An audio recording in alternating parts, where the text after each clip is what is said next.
Iran पर हमले की इस्राइली ख्वाहिश, डोनाल्ड ट्रंप ने हामी भर ली। फौजी टीवी के प्यारे दोस्तों, ताज़ा तरीन इतलात के मुताबिक अमेरिका और ईरान के दरमियान कशीदगी मुसलसल बढ़ रही है,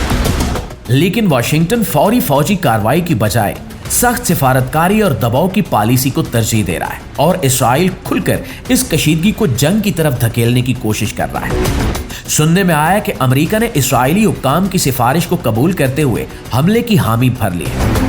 इसराइली फौजी हुक्काम ईरान के बैलिस्टिक मिसाइल प्रोग्राम को अपने वजूद के लिए बराह रास्त खतरा करार दे रहे हैं और इसे किसी महदूद दिफाई मसले की बजाय एक बड़ा स्ट्रैटेजिक चैलेंज समझते हैं। इनका मौक़िफ़ है कि इसराइल ईरान के मिसाइल प्रोग्राम के साथ बकाए बामी इख्तियार नहीं कर सकता,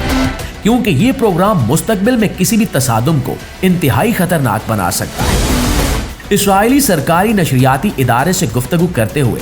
एक सीनियर फौजी ओहदेदार ने दावा किया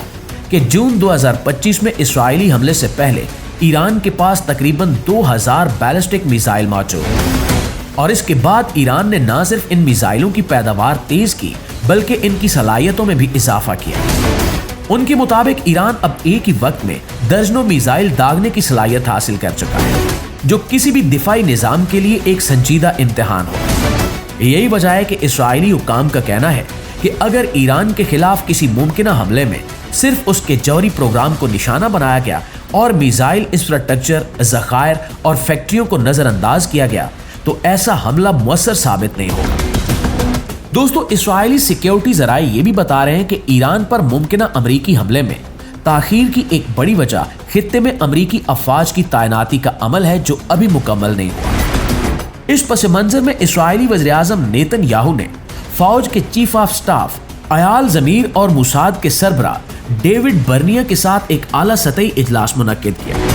ये इजलास ज़मीर के खुफिया दौरे वाशिंगटन के फौरन बाद हुआ, जहां उन्होंने अमरीकी हुक्काम पर जोर दिया कि ईरान के खिलाफ फौजी ऑप्शन पर संजीदगी से गौर किया जाए। इसराइली मीडिया के मुताबिक ज़मीर ने यह सफर निजी त्यारे के जरिए किया ताकि इनकी नकलो हरकत खुफिया रहे। दोस्तों, दूसरी जानिब पेंटागन में अमरीकी और इसराइली फौजी क़यादत के दरमियान बंद कमरे में होने वाली मुलाकातों की तफसीलात मंजर आम पर नहीं आ सकी, लेकिन इतलात हैं कि ज़मीर ने अंदाजा जाहिर किया है कि ईरान पर अमरीकी हमला फौरी नहीं बल्कि आइंदा 2 हफ्तों से 2 माह के अंदर मुमकिन हो सकता है। यानी ट्रंप ने दरपर्दा इसराइल की तजवीज़ को कबूल करते हुए हमले की हामी भर ली,